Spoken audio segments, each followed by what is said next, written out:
On this week's episode of Marketing O'Clock. Instagram's new live rooms let you go live with up to 3 other people, so you and your followers can gym, tan, and laundry all at once. Twitter has a super cool new feature, Super Follows. Google is looking like one smart cookie with their latest declaration on individual privacy.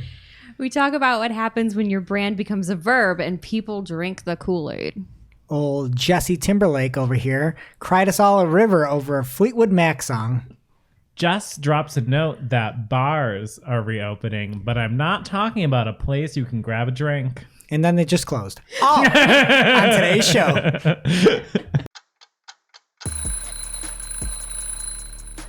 Marketing O'Clock is your weekly dose of digital marketing news, a proud part of the Search Engine Journal Podcast Network. We record every week from the Cypress North Studios, located in beautiful Buffalo, New York. Tune in to our critically acclaimed Famous Friday news show for insights, updates, rants, and much more as we cover the full gamut of digital marketing for you. If you want to follow along, just check out our show notes or head over to marketingoclock.com for all of the links from today's articles. And please subscribe so you don't miss a single episode. Hey there, I'm Greg Finn. I'm Mark Saltarelli. And I'm Jess Budd. And it is officially Marketing O'Clock. Here on March 5th, 2021. Remember, you can catch our Famous Friday news show on YouTube or your favorite podcast player each and every Friday morning. All your digital marketing news from the week. Powered by the digital marketing community. And if you want to join the conversation, and please do, just hit us up. We are at Marketing O'Clock everywhere. What's happening with you, Mark, this week? So last weekend, my family and I went to rent a house on a winery that my cousin's friend owns. And this place is so dangerous in terms of not like actually dangerous. Like I know we are dealing with a pandemic, but the way it works, you go in and you hand them your credit card and they give you a wine card. And they just have a wall of wine.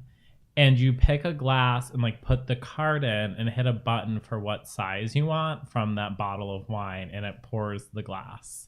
So it's completely self-serve and you're not actually exchanging any money.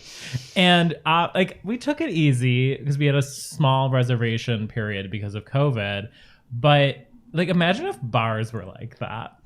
Dangerous. That would be insane. Yeah. Disney's like that. They give you a key and they're like, eat and drink. It goes on here. Yeah, but everything at Disney is like $30 for a glass of wine. Like, no, everyone knows. Like, they're like, I know this is a fortune. I'm not even going to mess around with that. I also picture when you said it was a dangerous winery, the first thing that came to my mind was the grape lady. I'm like, oh, no. Did you have a grape fella incident? Oh, like the stamping the grapes when she falls? She's live on TV, is stomping the grapes, and then falls. And then the anchors are like, oh, no, that didn't sound good. But thankfully, you didn't physically get hurt. No. Yes, and the wine cave was closed, so there was no adventure to be had. I feel like you shouldn't be allowed in a wine cave. Seems dangerous. All right, Jess, how about you? Well, speaking of adventure to be had, I went on an adventure this morning to the doctor's, and my doctor's office is on the same floor as the labor and delivery at the hospital. It's at the hospital. And I walked in, and it was the first time I'd been there since my son was born. And the elevator doors open, and I just lost it. And You lost it and cried? I lost it. I got very emotional because I have very good memories of that place and whatever. And then that was fine. Like I had good vibes, moved on with my day. And then I came to work, and I was messaging Jill, who is our chief growth officer at Cypress North. Oh, you mean Jill Fetcher, host of the Agency Scoop podcast? That is exactly what I mean, yes. And I was messaging her because she's a fellow mom, so she gets it. And as I was telling her the story, the song Landslide came on by Fleetwood Mac, and I lost it again. And I just don't know if it's because I don't get out anymore that this little adventure just set my day in motion. You've always been like that. It's been a day. You cry when you see a ladybug. When you see a butterfly flying around out there, you cry. Such a thing. Anyway, what about you? I've just been off this week, and I think it started with a client call early this week. It was a fine client call, but we usually, for the past, 11 months, we've been kind of looking at growth, account growth year over year, and we're kind of discounting some of the COVID products, and we're like, and this This week the COVID products didn't do that great compared year over year. I realized I'm like, it's because we're a year in. This is a year of this. Happy anniversary. No, and I've just been off all week. I think that's why. It's like, oh no, there's no more comparison. It's now COVID to COVID. So. Wow. Thanks for that uplifting. I might cry again. Oh no. Do you want me to sing Landslide? No. Nobody wants that. But something that might pick you up is our most recent episode of Marketing O Talk. We talked about the funnels. We had BFF of the show, Andrea Cruz, and host of the Funnel Reboot show, Glenn Schmelze, hop on with Mark and myself talking about funnels marketing throughout the entire funnel process. So check that out if you haven't, and it's over on the Search Engine Journal YouTube channel as well. All right, and let's hop into the main news here this week. And first up, Twitter has 2 new changes coming. Oh my gosh. You can edit tweets? No, not that at all. The first change is that users can charge their followers for access to additional content. That is really cool. Second, you have the ability to create and join groups based around specific interests. And these sort of go hand in hand, and let me explain why. So first up, the new payment feature, I don't like the name of this, but it's called Super Follows. So Nope. No. doesn't it just sound like a little stocky? Like, I'm a super follower. Ooh. Yeah, I Yeah. feel like that just sounds like you like have a badge and you're just flaunting it, and it doesn't sound like actually anything appealing. No, you sound like a super villain in a trench coat that's like might have been at the Capitol a few months back. That's what that sounds like. Yeah, I don't want any of Rename that. it. Anyway, so you can become a super follower, and you can, if you decide to charge for some of your tweets, you can give access to extra content. Some of the examples might be a bonus tweet that you have, bonus tweets, access to a community group, and surprising that they announced community groups here as well, subscription to a newsletter. And one note on that, the newsletter platform Revue, REVUE, was just purchased back in January by Twitter. So you can kind of see some of these pieces fitting together here. And lastly, you can have a badge indicating your support as a super follower. In a screenshot that was shared on this investor meeting, I believe is where it was shared, Twitter shows an example where a user charges $4.99 a month to receive a series of perks, and then you can make money off of creating that content. So it's pretty cool. And then on the community side, it seems to be that it's going to follow along the lines of Facebook groups. And Facebook groups has been really popular, obviously, because you've got that pre-built community there. Maybe Twitter will be the same way. But you can create those groups around specific interests like cats or plants. And I'm just as it's you. I love those things. Yeah. So And your cats only love two plants interests. too. And there's no timeline yet for when either of these features will launch. And Twitter listed them as a what's next during that investor and during a presentation for analysts and investors. So what are your thoughts on this? Seems cool. I just feel like you got to back it up though with good content for $5 a month, which may be difficult to do on Twitter. I don't know. I think the problem is I think it needs to work with other things. There might need to be a way for someone to just give you that access, because I think a lot of creators are already doing this on other platforms, and it's like they're not also going to do it on Twitter. So it's just going to have to be like, I feel like some different types of content creators might emerge who might want to monetize this. I think it was related to this. I saw a tweet with someone being like, oh, like another way for you to make money would be to fix your ads platform instead of creating That this wasn't other me product. But it's definitely really interesting. I think it's a cool move. It definitely is a new revenue stream. You should still work on your ads platform. And this could be cool for like publishers. There's a lot of use cases for this, but I think people might want to pay for my tweets. When I think of building a network, I think of Twitter first, almost in a way, where like Facebook is still, kind of constrained, and it's got huge, just visibility problems that's plagued Facebook. But for Twitter, I feel like people really follow and engage. I feel like it's like the truest followers you have. And I think this makes sense. And then you also see, and this is pure speculation, but something like Twitter Spaces, where you have the audio platform that's similar to a Clubhouse, and then you can say, I'm Elon Musk. I've got 9 million, probably got way more than that. I don't know how many followers he has, but you can do this, and then you're going to hop on. And why wouldn't you pay to see what's happening with Tesla, behind the scenes stuff, and hop on these Twitter Spaces? Like, you could see all this stuff really meshing well. That makes sense. All right, next up from the Next Web, Instagram's new live rooms lets you go live with 3 other people. Too bad you don't have any followers. That is the headline, which is super rude. But that aside, live rooms is a feature that was previously only being tested in a few countries, and it is now rolling out globally. So you can go live on Instagram with 3 other people, which makes 4 total for those without a calculator. And that seems like a really cool opportunity to tap into a broader audience as well. Because when you go live, your followers get a notification of that, but so do the followers of anybody else that's on this live room with you. So you can, again, tap into that bigger audience. And viewers wishing to support the host can purchase badges during the streams, and there's other monetization features as well, including some shopping functionality as well as fundraising opportunities. So the article does note that creators are using this for things like cook-alongs and mini gigs, which is cool. And then they also said workout sessions, which just kind of, I don't need 4 people working out showing me how to do it and looking great and me not. So if you're not going to the gym in the pandemic and you want that awful feeling, you can do that. But I don't know. I feel like this is cool, but you could go live before with one other person. So that's the upgrade. Now you've doubled how many people you can have in a live room. I agree. I think it is really cool. I think it is a little bit late because this would have been really cool earlier in the pandemic when a lot of performers, like live performers, were trying to figure out how they can adapt what they used to do in person to an online experience working with other people. Yeah, when people actually liked video.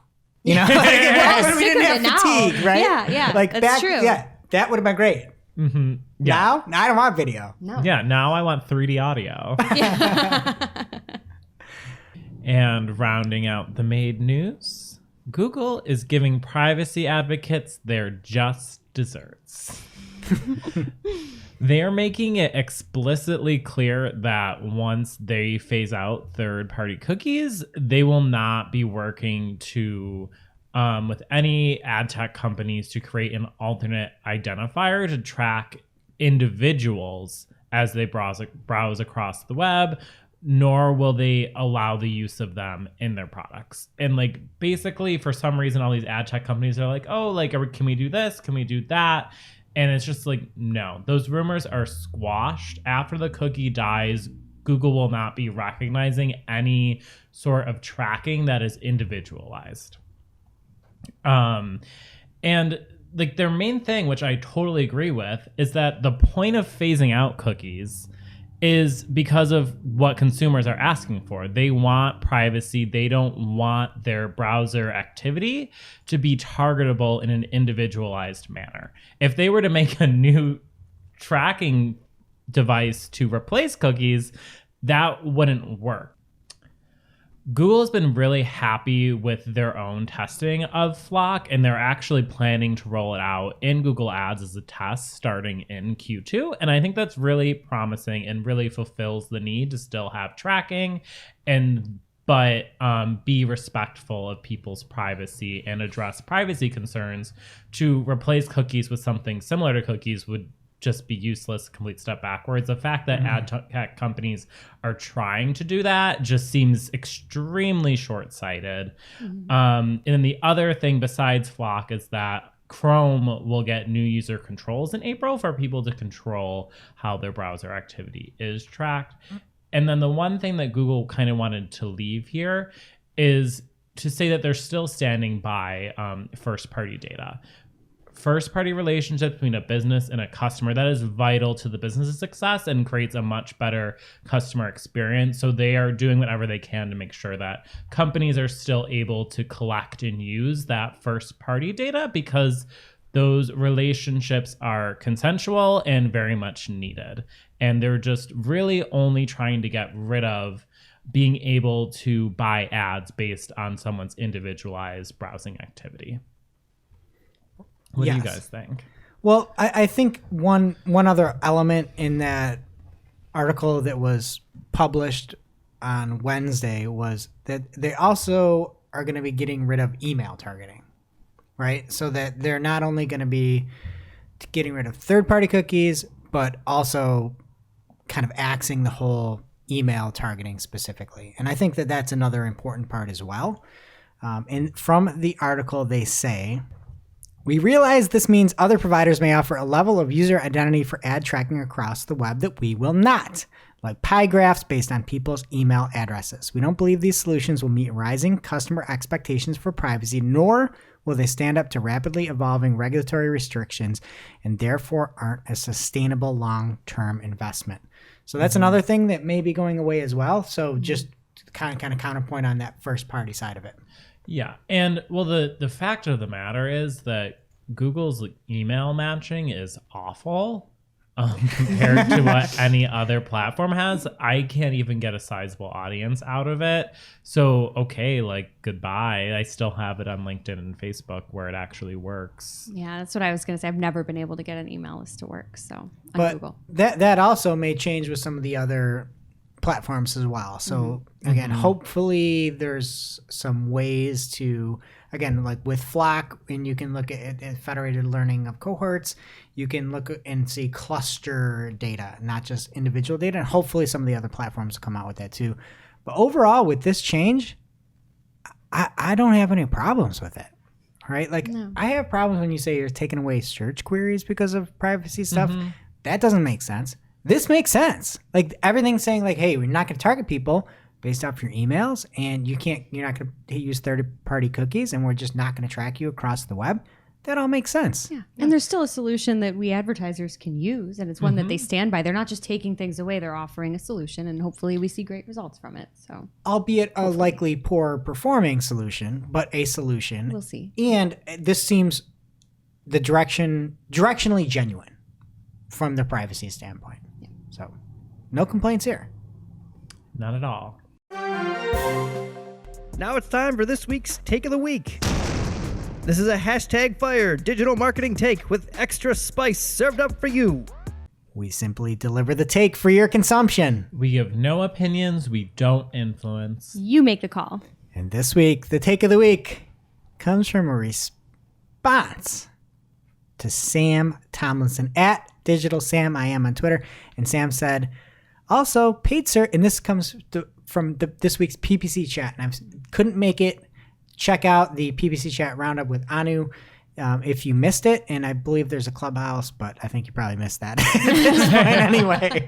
So Sam said, also, paid search is a demand capture tactic, meaning that it's converting existing demand created elsewhere into customers. Two other issues with his statement. And this is talking about Airbnb, which Mark will get to in a minute. The counterfactual and the long-term implications of not understanding. And then Julie Bacchini at Neptune Moon on Twitter came in and said, I have said for years that paid search captures demand. It does not generate it. And that is just an important distinction, I think, to make, because if there's it captures demand, and people a lot of times will think like, oh, let's go run search campaigns. And if you have an abstract product, which Mark, I know sometimes you get on the B2B SaaS side, there's just not demand sometimes. You can't generate it. You can kind of lasso it and try to bring it back, but you can't just go out and generate demand. It has to exist. Yeah, and that the whole point of doing search is because there's intent behind it. And like, there can't be intent if there's not already demand. So it's very self-explanatory how it works. And it's mind-boggling. People can't wrap their heads around that. And now it's time for this week's ICYMI. This is something you just might not have seen. Maybe something you overlooked. But you shouldn't have ICYMI people going on over at r/advertising on Reddit. What is your one top tip for coming up with blistering creative? not abstract, go for a walk or sleep on it style advice. I'm looking for the down and dirty, never fails approach, or ethos that breaks the back of even the most stubborn brief. And from Galwegian on Reddit, with 35 upvotes, treat the problem with disrespect, not reverence. Whoa. Whoa. Yeah. Yep. It's definitely an interesting perspective that's much more human and like speaking in that way. Being Right. like, this problem sucks. Yeah. Yeah. It's not like, oh, having trouble sleeping at night? No, it's like, yeah, this sucks. It's awful. Like, I don't know. I dig it. Yeah. I think especially when you have like me being in a lot of software stuff, when you have a software product that solves the problem of another software product, and you need to literally be like, you use the software because of X, Y, and Z, but these things about it are awful and make your life a living hell, and this is how you fix it. Yeah. If you get stuck, don't think about it in a kind of quaint, folksy way. Mm-hmm. Treat it with disrespect. I love that. Be relatable. It's the problem. Now it's time for this week's lightning round. Pew, pew. At this point in the show, we split up our content into 3 parts: paid, organic, and social. First up in the page news this week from George Nguyen of Search Engine Land. Dear friend of the show, Ginny Marvin joins Google as its new ads product liaison. And couldn't be happier about this. Quote from the article, in her new role, the veteran PPC journalist and former Third Door Media editor-in-chief will be helping marketers learn about Google Ads products and policies, end quote. And Ginny broke the news first herself on Twitter. That created a big frenzy. Her tweet at the time of the episode had 425 likes and 45 retweets and a whopping 82 replies. Some work news for me after a couple of months off. I have joined Google in a new role as ads product liaison. My core aim is to help answer questions about how Google Ads products and policies work and help bring marketers' insights and perspectives to the teams working on them. And like, yeah, we literally need this, and I can't think of a better person to do it. There's because- not one. There's like- not a better person. That's why you can't think of it. Because she's literally been doing this for years. Like Google's ads puts out these statements that don't make sense or are horrifying to advertisers, and Ginny's just been breaking it down. So the fact that this is like literally going to be her main focus and is going to be able to be that like conduit between advertisers and Google, I'm very thankful for this. This is another, like last week we had great news from Google, and I think again with this announcement this is more good news that Google is finally starting to care a little bit. Yeah, honest question though. Do you think in the interview at Google, on Ginny's resume, she listed 2-time Clocksker winner or no? I hope so. That's probably what got her the job, Greg. It's a well-respected This is a award. Google Ads podcast. Show your I accolades. know, we really flipped the podcast right in time because I love Ginny. Ginny is one of the absolute best people in the industry. And I think she's a lot like you, where she loves Google Ads more than Google does.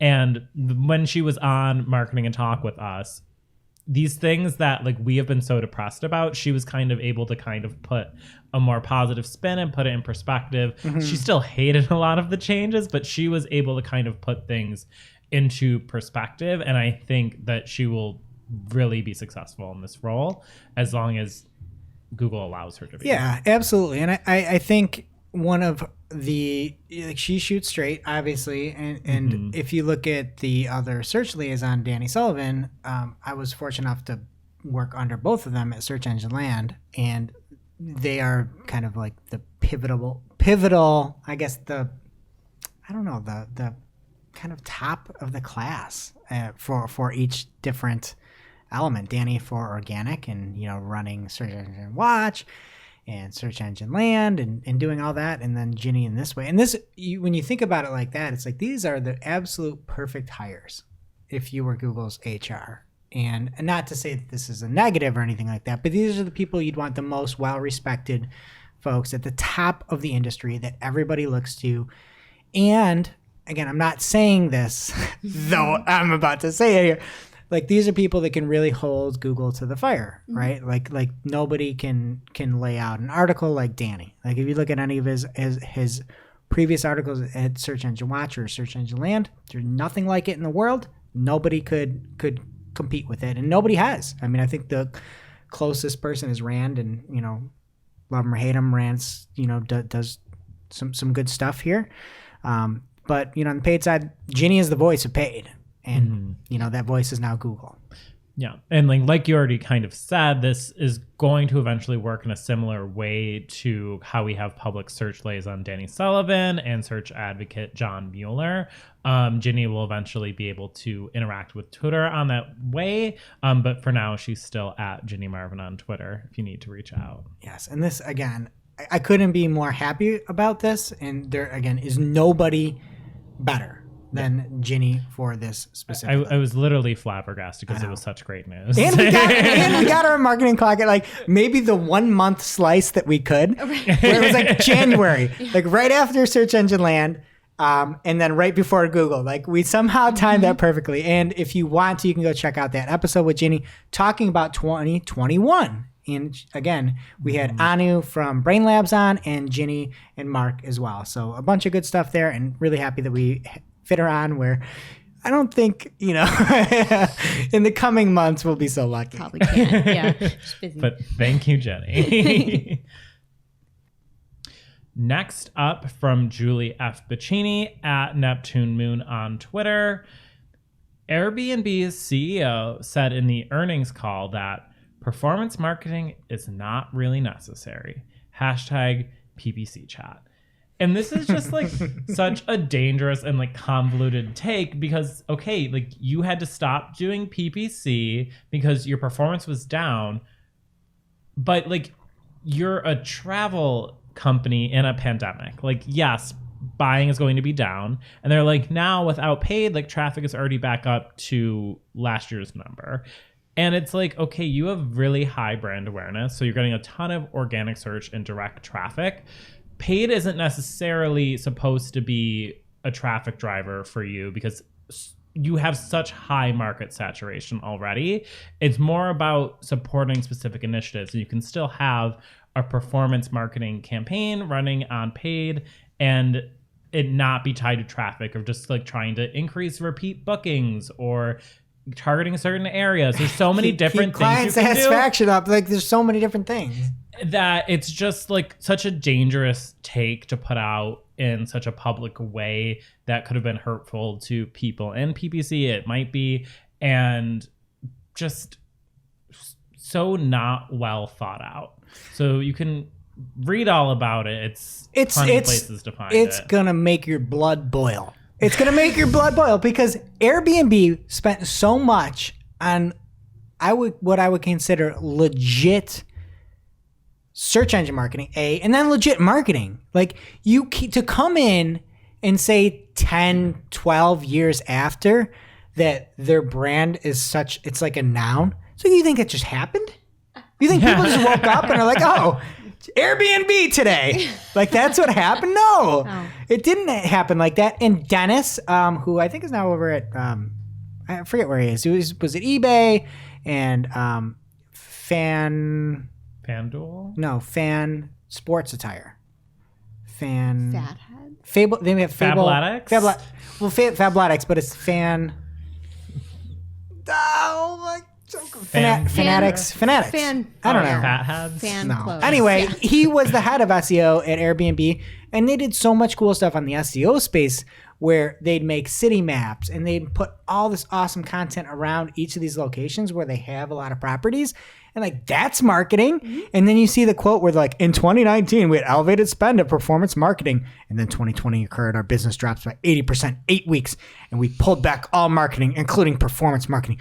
But something remarkable happened. Even before we started resuming our marketing spend, our traffic levels came back to the 95% of traffic levels in 2019. people. So yeah, because you did this already. Like you put so much work into it. You turned into Airbnb. Right. You don't just become Airbnb. And this is terrible advice to anybody that isn't Airbnb. Google, Uber. You need the marketing to occur to get to that level. Never forget how you got where you're at. Life advice.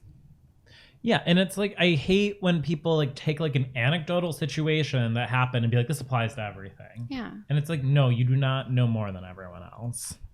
And But something remarkable happened. Yeah, something remarkable happened. Yeah. People are We're thinking about about- traveling again. We realized we're Airbnb. Like, oh, that's What an aha moment.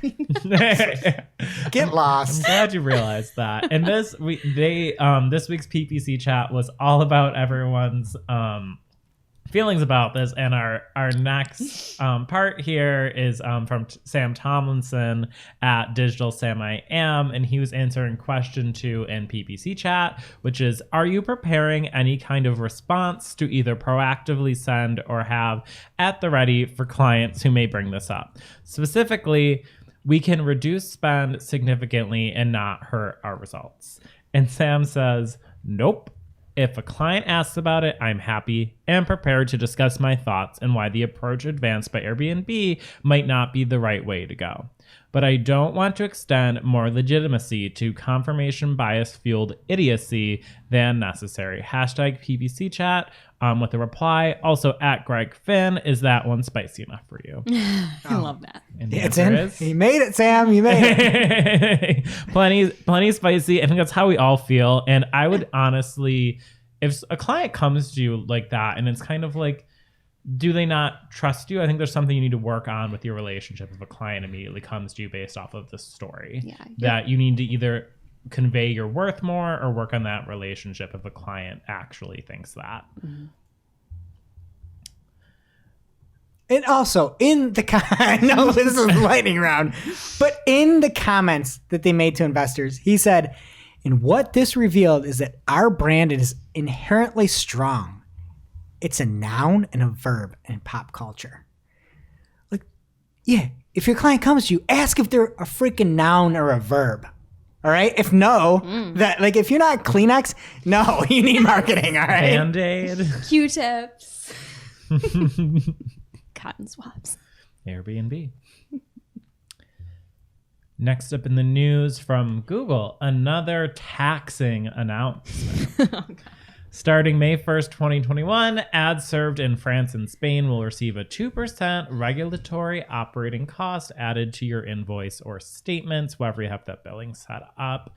And yeah, we saw this coming. We already had this happen as announced in September for the UK, Turkey, and Austria. They're just passing everything off to us. So not surprised, not that angry. It's a tax.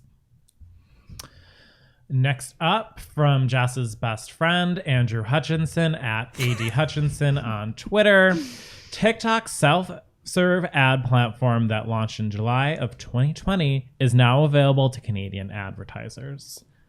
Additionally, advertisers in Canada will have access to TikTok's Shopify channel, and TikTok plans to ensure they're paying their fair share of Canadian taxes. I'm sure the Canadian government really appreciates that promise.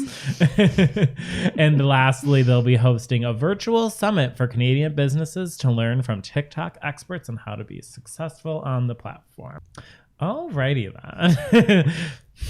Rounding out the paid news with more news from Google. And that's basically that Google is Googling things up again with revenues in the process. Wait, is that a verb or a noun? Move over Kleenex. They don't need performance marketing. Oh, no.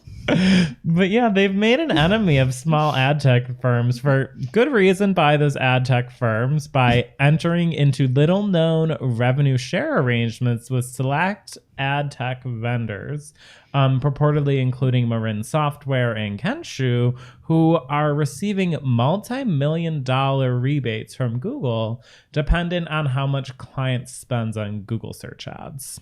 I hate this. I had no idea that was the case. And Marin and Kenshu should be ashamed Well, no, they should be ashamed. Google's going to Yeah. do what they want to do to make more money.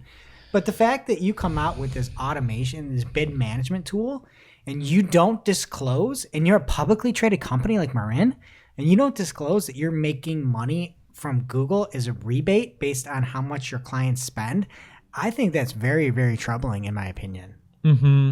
And especially when, like, honestly, you're not the one making them spend. Like, it's an automation platform. Right. And your first, if Google came to us and said, hey, we're going to give you money back for all the money that you spend. Mm-hmm. It's part of the partners program. No, I'm going to say no, or I'm going to give it back to the clients, right? Like, that's what you should be doing. You shouldn't be like, this is my revenue driver. Figuring out how I can make people that use my bid management tool spend more so that I make more. That's not how it should work. Yeah. You should be a steward of somebody's money that you're using a tool like a software as a service tool like this, or if you're an agency. So I don't understand that at all. And bad business decision, because if you're just going to make people spend more, we all know that raising your budgets isn't the best way to optimize your campaigns. Well, you know who the joke's really on? Marin. Mm-hmm. So if you really want to take a look at that, Yes. head over to MRIN on the stock ticker and look at the all-time. All right, so let's say you bought into the Marin IPO back in 2013. You bought one share. You had $113 of Marin. What is that worth today? $113 back in 2013. We need stonks with Shep. Yeah, She would know. call in. Phone a friend. Call that marketingclock.com. Well, if you had $130 worth of Marin on the IPO, it is now worth $1.79. Ooh, I was going to say 113 bananas, but I would have been very wrong. Yeah. And also, like, you didn't lose anything if you didn't sell, right? Oh, Wise man once told me that. that was me right before the show Sure started. was. Mm-hmm. All right. Well, that does it for paid this week. Greg, tell me all about the money moves happening in organic. Well, I'm going to harness my inner Shep and keep it here at the stock market section of the show. And we have a fantastic tweet thread from Dan Barker at Dan Barker on Twitter about the looming SEM rush, aka SEM rush, aka SEM rush IPO that is happening. And according to the S1 that was filed, SEM Rush, aka SEMrush, spent $54 million on marketing last year, a revenue of $125 million. Overall, they netted out a loss of $7 million. That is up from a loss of $10 million in 2019. And Dan pulled out a bunch of really interesting facts. Head on over, sign up for the newsletter. You'll get all the stories each and every week from everything we cover here at Marketing Clock. But apparently they have 67,000 customers, and the estimate was that customers are spending about $155 a month. That doesn't talk about growth year over year. And the ARR per paying customer in December was $1,892. They bumped that annual recurring revenue up to $2,123 in 2020. So things are looking good for SEM Rush, and coming soon to a ticker near you. I believe it is SEMR. It would have been great if it could have just got SEM, but summer. Well, the R stands for rush, I think. I know, but that's just, you can get like, Yeah. you know, what is Salesforce's ticker? It's just cloud, right? Should I brand Did they name get it? that? Oh no, CRM. Sorry, what am I Also thinking? good. They're Yeah. CRM. That's really good. That's very smart. Yeah, but they should just get SEM. Anyway, I digress. Well, they were in a rush to pick it out and didn't really think about it. So stupid. I SEM what you did there. Okay, I was and going to say that, and I was like, that's way too dumb to say. well, Jess, you would have been right. There is no pun too bad for this show. And next up, from WordPress, there is a new table of contents feature in Gutenberg. And that is the newest version, well, one of the newer versions of WordPress. And this is specifically 10.1, Gutenberg 10.1. You can see some examples over on Search Engine Journal. They've already started implementing this, and it looks really cool. It's a little box, and it just table of contents, everything for you. And a great example would be if you check out that marketing talk show, you can see all the different parts and different aspects of what we covered about funnels and hop right down in there, and it makes it easy for publishers. You love to see it. YouTube is launching analytics, new sets of analytics that talk about returning users, unique viewers, and subscribers. So new viewers will be a metric that shows how many people are watching your channel for the first time in a selected time period. Returning viewers will be how many people are who already watched your channel, previously returned to watch it in the selected time period. I'm really interested to see this, especially how many people can get back, knowing that we're on sort of a diverse channel right now. We're at Search Engine Journal. How many people, and hopefully, again, it gets down to the video level and we can see how that works. All right. Additionally, from YouTube, there's a new option that allows parents to monitor their child's activities. So you can hop through, and it's really for kind of kids that have outgrown that YouTube Kids. So people that are beyond that, and you just want to be like, hey, stop watching Ryan's World. We're done with this. You can watch something better. All right. And then lastly here from Barry Schwartz over at Search Engine Roundtable, Google is testing keyword tags and snippets. And this came, I think, by way of Brody Clark from Down Under. And he had an example of the 100 best movies on Netflix right now. And underneath are a few different tags. The tags are streaming, drama, and comedy. And this wasn't like the best example for me. It's like, Yeah. we always get a bad example. There's never going to be a good example in anything written about Google. I imagine there's action in this, like there's probably a lot of different stuff. You have 100 of the best movies on Netflix right now. Number one, they're all going to be streaming. Yeah, they they're don't on even Netflix. have DVD Are we, anymore, we're not ordering the DVDs by mail. And it's Quickster? like, yeah, I bet there's a few dramas in there and a few comedies. There's 100 movies, so I am sure they check off a lot of genres. All right, well, that's it for Organic Bud. What's happening in social? So much, as always. So first up here, Twitter, which Greg, you mentioned earlier in the show, has acquired Review. So that is a publishing tool, in case you weren't listening earlier, for editorial newsletters. And Twitter just said that their goal is to make it easier for writers to connect with their subscribers while also helping readers better discover writers and their content. And those looking to monetize will be happy to know that Twitter is lowering the paid newsletter fee and also opening up previously pro-level only features to all users for free. So that's definitely something any writers out there should review.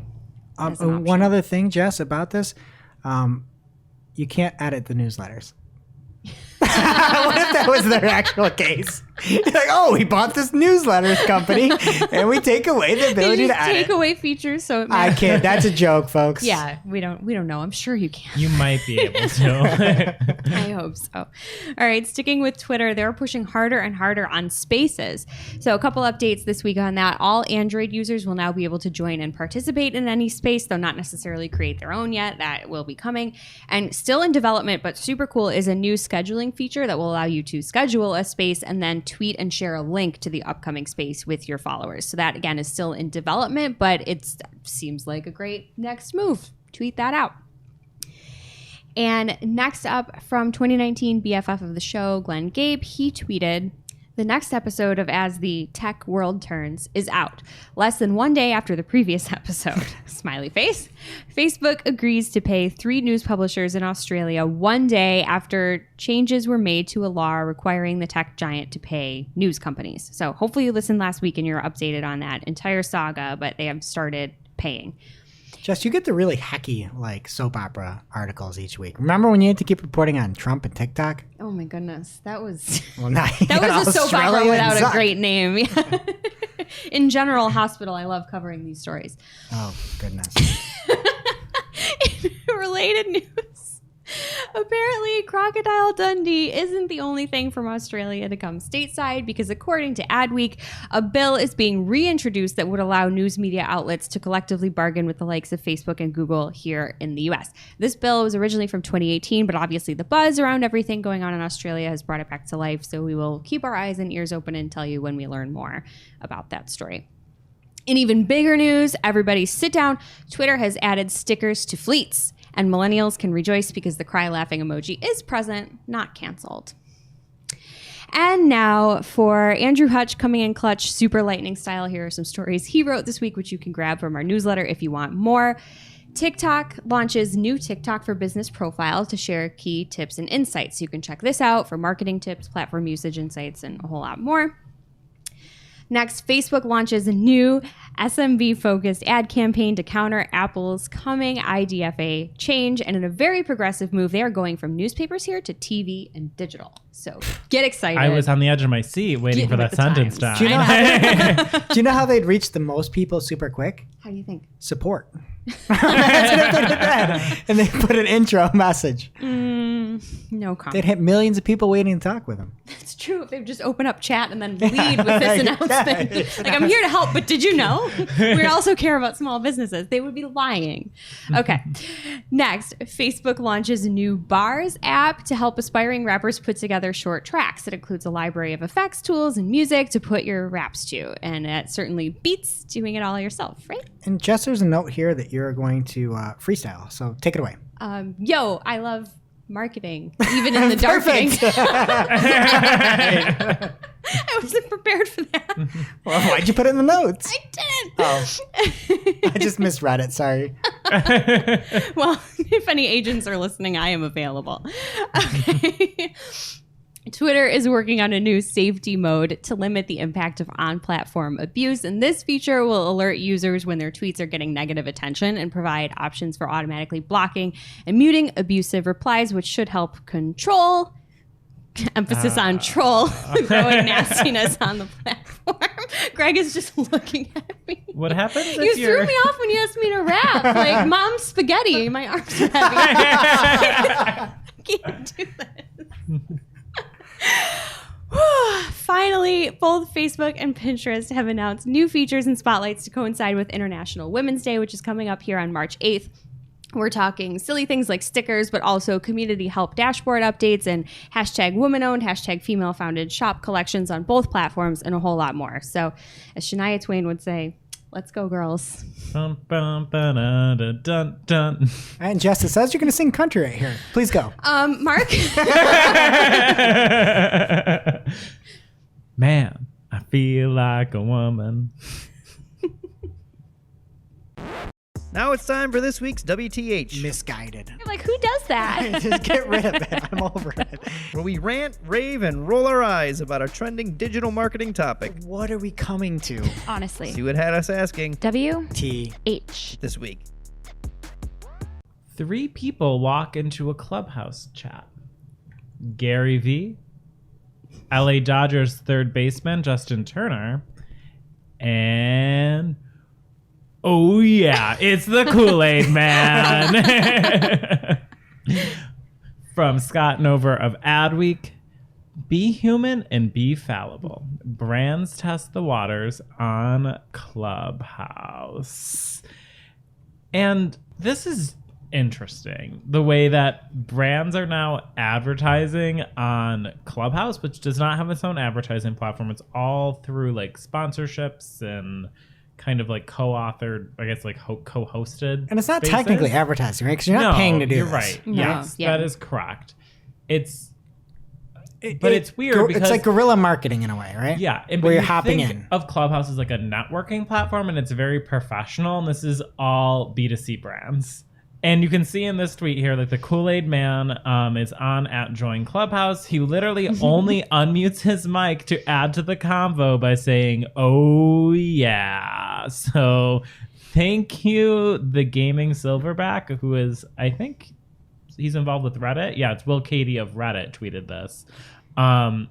Really weird. Like, that is interesting marketing choice. And I hated the thought of this, of brands on Clubhouse, Oh. until I realized that the Kool-Aid Man only said one thing. And now I'm all in. I'm going to drink Kool-Aid tonight. Like, that's so You're cool. drinking the Kool-Aid. Yeah, I'm drinking the Kool-Aid. Speaking of being a verb. I love this just because it's the Kool-Aid Man, and it's like, I think like Clubhouse is kind of weird. I think it'd be hilarious just to like every 5 minutes you just hear, "Oh yeah," especially when it's Gary V, like hashtag crushing it, and like what does the Kool-Aid Man do?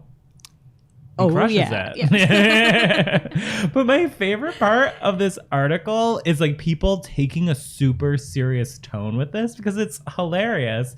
And then we have Nayor Daniele, Associate Director of Marketing for Kids Hydration at Kraft Heinz, which I wouldn't What a necessarily title. say like Kool-Aid is hydration. It's powder. You have to add water. And There's no this hydration. quote, I cannot, says Daniele said that Clubhouse allows users to opt into conversations that interest them. So for users that are interested with brands like with a mascot like Kool-Aid, it allows them to have a more real-time conversation with them, even if they could only say, "Oh yeah." I take this all back. I'm out. I don't want it anymore. I did not know that there was an associate director of marketing for Kids Hydration. What a dumb title. And you're not hydrating the kids. It's sugar. Like, you're giving kids shit. Like, you're anti-hydrating the kids. How dare you? I'm out She's on the this. associate director of Heebie-Jeebies. Oh my god. But, like, there's a couple funny examples. Like, if, like, the Hamburglar came in and, like, shut the room down or something. Like, that'd be funny. That'd be fun. Like, but, like, you don't want... Affleck could be fun. Yeah. Like, if Wendy comes in and starts talking about, you know, the Baconator, no thanks. I'm out. And it's like, there it needs to be related. Like the couple like things in the article, they made some like good suggestions about like if Nike like hosted a conversation with like a shoe designer, like sure. Yeah. Oh, another good one. Let's say you're talking about like, you know, fast cars, and you have Flow pop on from Progressive. It'd be great. Yeah. No, it'd be terrible. I hate this idea. I'm get rid pitching of that. it. I'm stealing your idea and pitching Terrible. it. Hashtag crush it. Oh yeah. And that brings us to our real life segment, straight out of our accounts and into your ear holes. It's time for Working Hard or Hardly Working, where we talk about what's going on in our IRL work, good, bad, or otherwise. Coming as no surprise, I've been very quick to try the Google Ads new feature of being able to send someone directly to a lead form rather than a landing page. And I was really excited about this, but I haven't been impressed. I just don't think the technology is there. They need to fix some things. So first of all, the setting to actually change it to going to the lead form is actually pretty hidden. If you go to your campaign settings, I should throw a screenshot up for that for you people listening. But it's like in the additional settings when you're in the campaign settings and there is like a little checkbox to send someone directly to your lead form. The setting is called lead form settings. My main gripe though, actually two main gripes. A, it doesn't pull in keyword data. So you would have to manually see the keyword someone converted on. Like you can pull in GCLID, ad group, ID, creative ID, but for some reason you can't pull in keywords, Which is so important for intent. Like, hi, I'm running search ads, so I should know. Like, you might not want to show me queries, but I should at least know the keyword I'm bidding on that converted on this. Like, that just seemed like I was like honestly like, Why I'm like, wouldn't you do that? I thought What did you... like I did something wrong, and then I'm like, no, it's literally not here. Jenny, if the you're settings, listening. the settings are really screwed up with it, where I'm not able to download leads myself, even though we have the right settings. Like I double checked all the documentation that said like if you have an MCC, And you can't download because you're on an MCC or ad manager. yes, it said like you just need to have admin permissions, and our MCC has admin permissions, and according to Google that should be enough, but I'm not able to download the leads.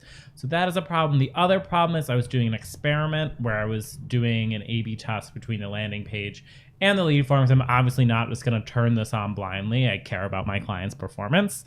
And the campaign with the lead form is getting probably about like a tenth of the impressions of the campaign with the landing page in the Google experiment. So really it's the same campaign. One's a draft, an experiment, the other's the main campaign. And I double checked to make sure all the locations I was targeting had support for lead forms. And there's something not working where they're saying it should be working on desktop. It's obviously not working on all devices, because while the experiment and the main campaign might have differences in impressions, like it shouldn't be that drastically different. There's something not working right there. So I would say add them as extensions. I would not go chasing after the direct to lead form yet. That is my advice on that. Jess, What's going on over in your world? So I am just super excited as a Hotjar user about this beta feature. It's still in beta, but it works really well. Continuous heat maps. I don't know if you guys have played with this at all, but in Hotjar it used to be, and you still can, create a heat map manually where you have to put in the URL and then it will collect data and generate a heat map when it's had enough visits. But this continuous heat maps feature, you don't have to do that. You can just pop in any URL that you are tracking from your site, and it will just create a heat map on the fly and update with the most recent set of data. So I was doing an analysis recently where I was digging into how folks are using a site, because that's why you would use Hotjar. And we had predicted some pages that we thought would be really important just based on where people were landing when they got to the site, and we put those in manually.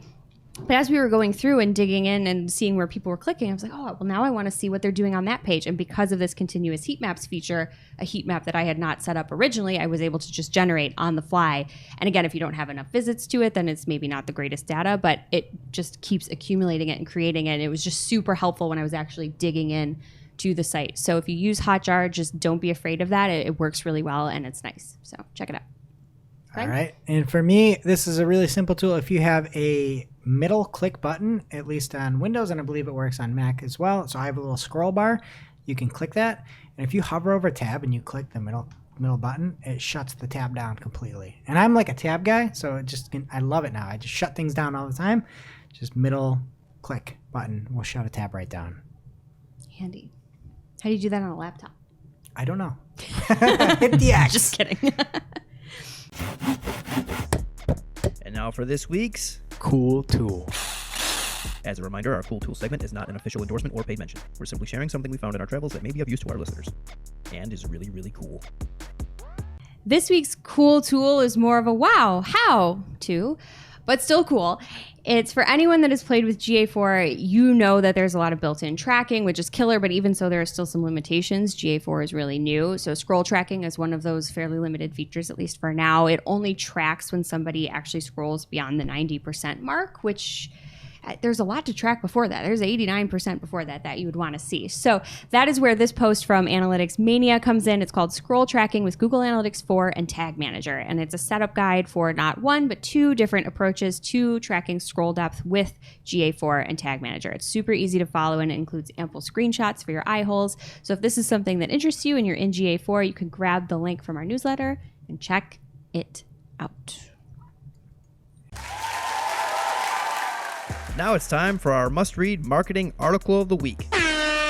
An article so advanced, so in-depth, so detailed that we simply cannot cover it in its entirety on today's show. And this week's must-read marketing article of the week comes from Glenn Gabe over at G Squared Interactive. And he has a phenomenal post that could really use this table of contents built in to WordPress now on how to use Google Search Console's crawl stats reporting to analyze and troubleshoot site moves and domain name changes and URL migrations. There is a lot to this, but I think something that I've seen in any kind of migrations, he hits in the first paragraph where he says, for site migrations, I've always said that Murphy's Law is real. Anything that can go wrong will go wrong. You can prepare like crazy, think you have everything nailed down, only to see a migration go sideways once you launch the migration. So he talks about adding Google's crawl stats reporting to your overall migration checklists, talks about why, and then really gives a good intro of the new crawl stats report in Google Search Console and how it's a good proxy for log files. He covers really the fact that it's for site moves with URL changes is where this article will come into play. It talks about how to identify problems with domain name changes and URL migrations using the crawl stats reporting, 404s and broken redirects, image search if that matters to you, robots.txt images issues, other host issues including DNS resolution and server connectivity, performance problems, subdomain issues, and then he has a bunch of final tips and recommendations. And if you're doing a site migration, this is easily something you should bookmark. It's I talk about it a lot. I think Casey talks about it a lot as well. Casey Gillette from the Fabulous Skill Marketing about the Sear Interactive list for screaming frog. They go through and list every single way you could use this. If you're doing a migration, bookmark this and use all the different elements. Glenn has imagery and, again, a very how-to approach of what to do for migration. So thank you, Glenn. All right, that does it for today's show. It is now officially not Marketing O'Clock. Remember, you can catch everything from the show over on marketingoclock.com when you sign up for the newsletter. While you're there, please be sure to subscribe so you don't miss a single episode. And we will see you next week. Thanks for listening to Marketing O'Clock, part of the Search Engine Journal Podcast Network. If you're looking for more information on today's topics, head over to marketingoclock.com for links to all the articles that we covered. And please be sure to subscribe so that you don't miss a single episode.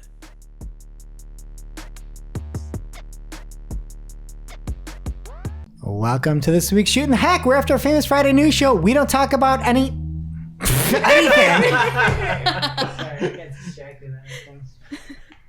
We don't talk about anything. Welcome to this week's Shooting the Hack. We're after our famous Friday news show. We don't talk about marketing anymore. We just shoot the hack. And this week we're going to play everybody's favorite game, trivia. And everybody gets a yes/no answer. It is true, false. Okay. And we have Jess, Mark, and Caleb playing today. And first up, there's a spring theme to all these questions. First question, or first statement, and you tell me true or false.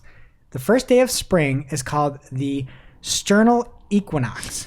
The term sternal is Latin for spring, and equinox is Latin for equal night. True or false? Is it me? Yes. It's false. It's vernal equinox. Well, you just gave the answer away to everybody else. Oh. Do I get 2 points? All right, we all get a point for that. Okay, does anybody else want to answer that question? I thought everybody got their own question. Oh, okay. What are the rules to Okay, this Jess, game? you have one. All right. Okay. True or false? The first day of spring in the southern hemisphere is the first day of fall in the northern hemisphere. Caleb. False. That is true. Jess has the lead. Okay. Mark. Easter always falls on the second Sunday after the first full moon after the spring equinox. True. Incorrect. Oh, It is which moon actually it?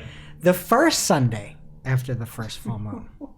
So it still is about the full moon? No, that's what my thing is. I knew it was about the full moon because Easter changes every year, but it's always on a Yes. Sunday. But why is it about the full moon? That I is- don't What does know. that have to do Don't with... know. Because it Bunnies. comes from Christians taking pagan traditions. Oh, so are my chakras aligned? I don't know about your personal life. Actually, I do. Because we burn ourselves to work.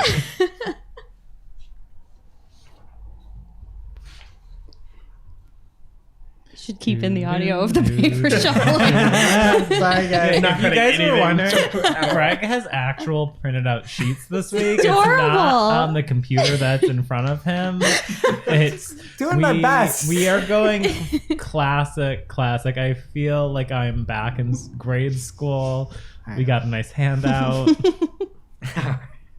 Okay, Jess, round 2. Last round. True or false? Earthquakes are more common in the spring and least common in the winter. Is that the whole question? Yes. Worldwide? Worldwide. Mr. Worldwide. Pitbull. False. Correct. Tornadoes are. And you have essentially won because you have 2 points. So that's Suckers! this game Spring is ahead. over. We need Shep back. We miss you, Shep. And we'll see you next week. Thanks for watching this episode of Marketing O'Clock. If you're looking for more, we release new episodes every Friday with all the digital marketing news of the week. You can listen and subscribe wherever you consume your podcasts. Or click to read all the articles from this show or watch the previous episode.